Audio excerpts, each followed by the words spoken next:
अब हमें मैथिली ठाकुर के नए गाने सुनने को नहीं मिलेंगे? क्या मैथिली की सुरीली आवाज़ अब सिर्फ संसद या विधानसभा के भाषणों में गूंजेगी? अगर आप भी मैथिली के फैन हैं तो ये वीडियो अंत तक ज़रूर देखिएगा, क्योंकि जो होने जा रहा है वो शायद मैथिली के करोड़ों फैंस का दिल तोड़ दे।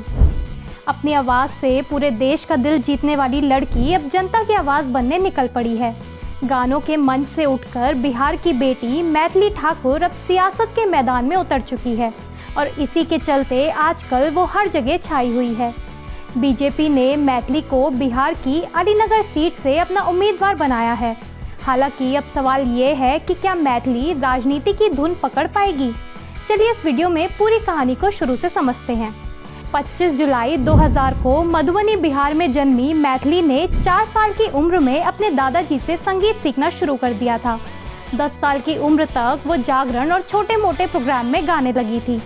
उन्हें असली पहचान मिली साल 2017 में, जब वो रियलिटी शो राइजिंग स्टार में आईं।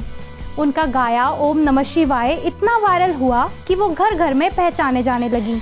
फिर अपने भाइयों ऋषभ और अयाची के साथ मिलकर मैथिली ने ऐसे भक्ति और लोकगीत गाए कि सोशल मीडिया पर वो वायरल होती चली गईं।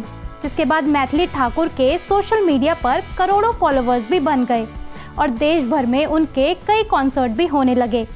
इसी बीच अचानक मैथिली ठाकुर राजनीति में आ गई। तब से लोगों के मन में सवाल था कि मैथिली तो हमेशा ये कहती थी कि उनका चुनाव लड़ने का कोई इरादा नहीं है, लेकिन फिर क्यों अचानक वो बीजेपी में शामिल हो गई? दरअसल मैथिली की माने तो उन्होंने जनता की सेवा करने के लिए राजनीति में आई हैं। इस बार के विधानसभा चुनाव में उन्होंने भारतीय जनता पार्टी के टिकट से दरभंगा की अलीनगर सीट से चुनाव लड़ा।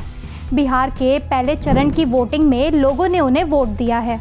अब नई पीढ़ी की इस लोक गायिका ने अपनी राजनीति पारी शुरू कर दी है। अब आप सोच रहे होंगे कि इसमें क्या बड़ी बात है, राजनीति में तो कोई भी आ सकता है, क्योंकि ये हर किसी का निजी फैसला होता है। लेकिन आपको बता दें कि कला और सियासत का ये कॉकटेल अक्सर कलाकारों पर भारी पड़ जाता है। कई बार उन्हें ट्रोलिंग का भी सामना करना पड़ता है। आपको मनोज तिवारी तो याद ही होंगे, जो राजनीति में आने से पहले भोजपुरी सिनेमा के बड़े स्टार थे, लेकिन राजनीति में आने के बाद कला के लिए उनके पास कितना वक्त बचा ये सब हम जानते ही हैं।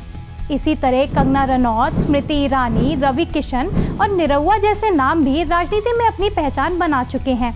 ऐसे में अब ये देखना होगा कि मैथिली ठाकुर अगर चुनाव में जीत जाती हैं तो क्या वो बिहार की राजनीति के साथ साथ कला के लिए भी वक्त निकाल पाएंगी? इसका इंतज़ार सबको रहेगा।